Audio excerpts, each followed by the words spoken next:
Shalom, saudara Tuhan, puji nama Tuhan. Jumpa lagi dengan saya Juniwan di Juniwan 01 Channel. Saudara Tuhan, di kesempatan ini saya kembali berbagi berkat rohani, pastinya memberkati saudara sekalian. Dan topik kita atau sebagai berkat rohani di kesempatan ini yaitu iman atau perbedaan iman Esther dengan iman Mordekai. Nah, saudara Tuhan, sebelum kita masuk ke pembahasan ini, saya kembali menjelaskan secara singkat bagaimana bangsa Israel. Ya, kita tahu bahwa bangsa Israel adalah bangsa pilihan Tuhan. Dan kita tahu bahwa ya, kerajaan Israel pecah menjadi dua kubu. Dan setelah itu mereka dibuang Tuhan ke dalam pembuangan atau ke dalam penjajahan.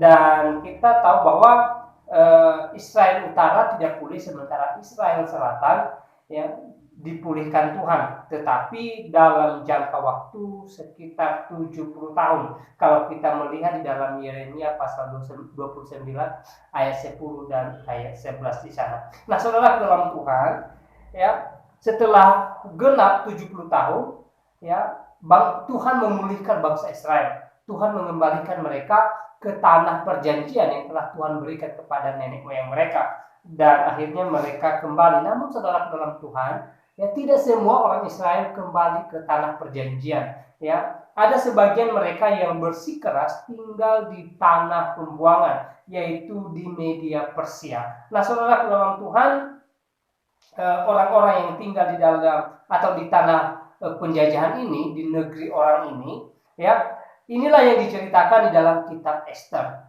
Ya, kisah mereka lah, ya, bagaimana mereka hidup di dalam Media Persia dan bagaimana mereka mengalami berbagai-bagai ancaman maut. Ya, kalau di sini ya boleh kita baca dari kitab Esther pasal 1, 2 dan 3 ini bagaimana kisah mereka sampai mereka terancam dibunuh, dimusnahkan oleh seorang Haman.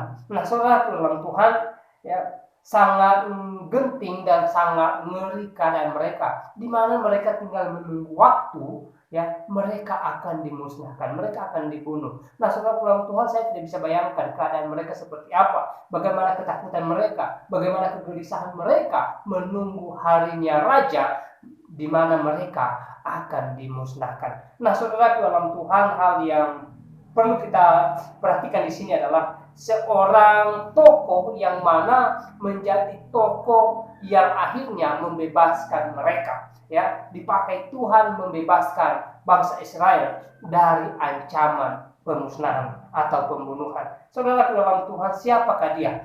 Mereka adalah Mordekai dan Esther.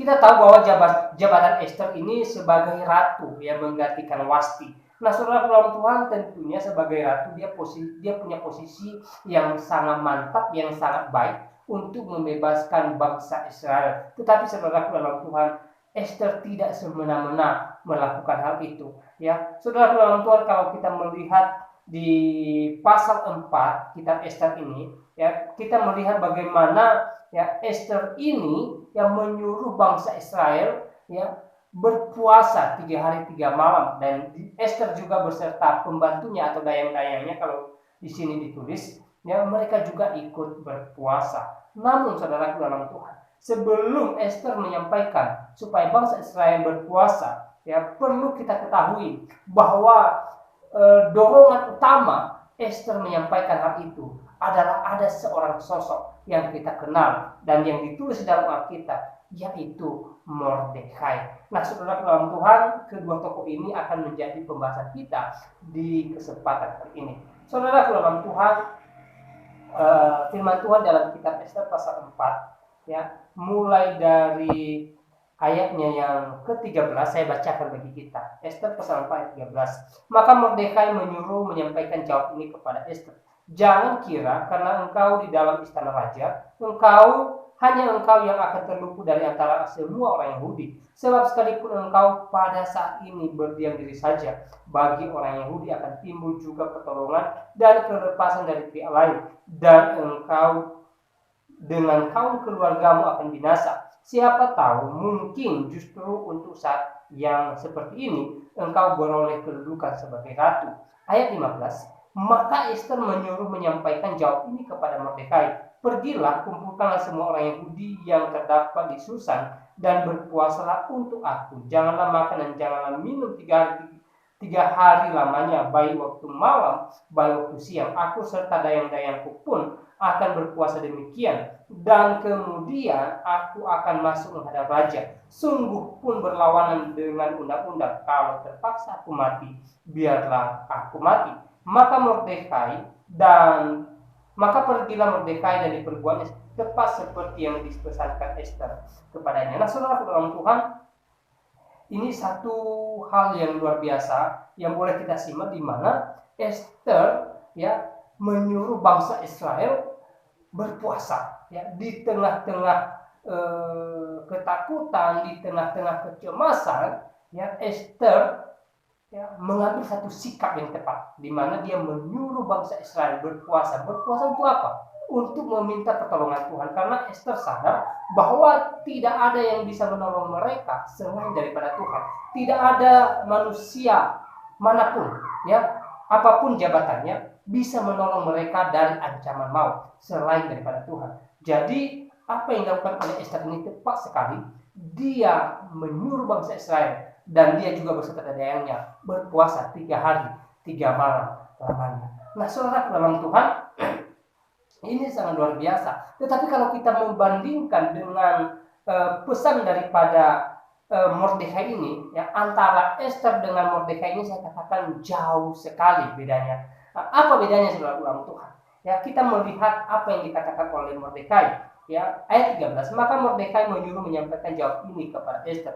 Jangan kira engkau di dalam istana raja, hanya engkau yang akan terluput dari antara semua orang Yahudi.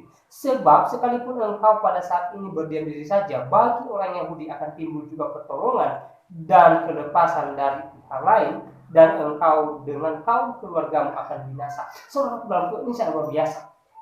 Ini kata-kata yang sangat luar biasa. Kalau kita melihat perkataan Esther di ayat berikutnya, masih muncul satu keraguan dari mulut Esther, keraguan bahwa dia antara yakin dengan tidak yakin akan pertolongan Tuhan. Bagaimana kita melihat itu? Dengan Esther berkata, kalau terpaksa aku mati, biarlah aku mati. Artinya kalau doanya dikabulkan Tuhan, berarti dia tidak mati. Tetapi kalau doanya tidak dikabulkan Tuhan, kalau doa mereka, puasa mereka tidak didengarkan Tuhan, tentu dia mati.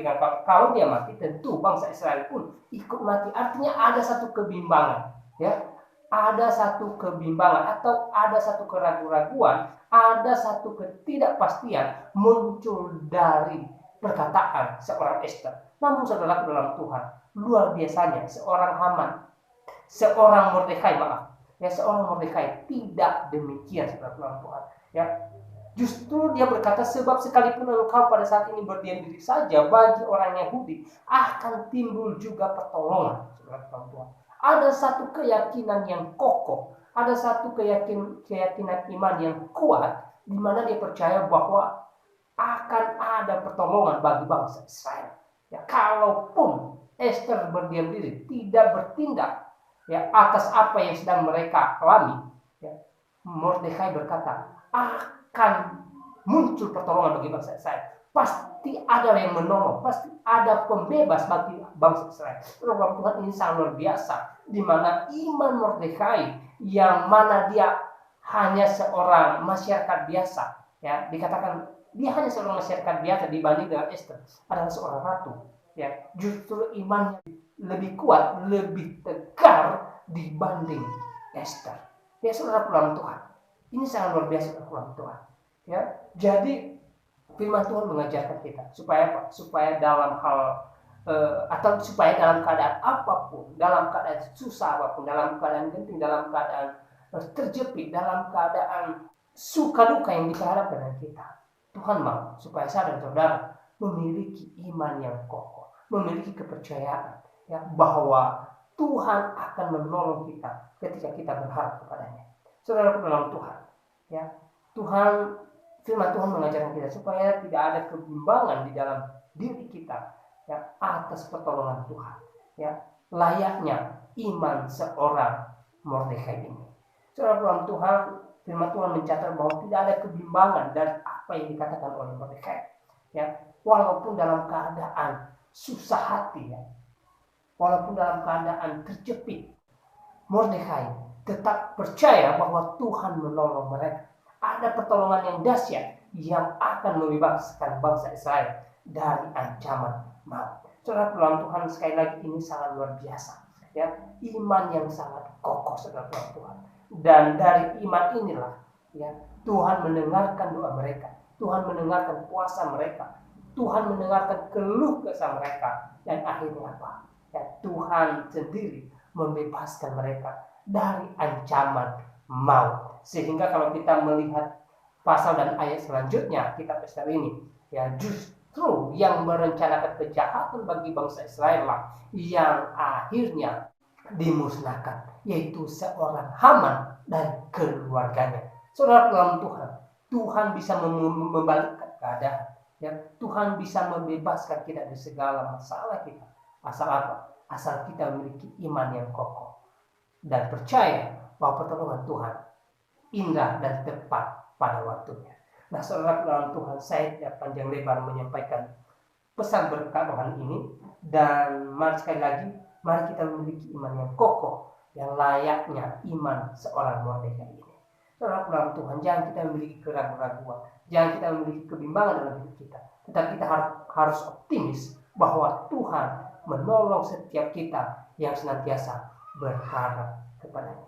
Saudara dalam Tuhan, kiranya pesan singkat ini memberkati kita. Dan saya Juniwan di Juniwan 01 Channel undur diri.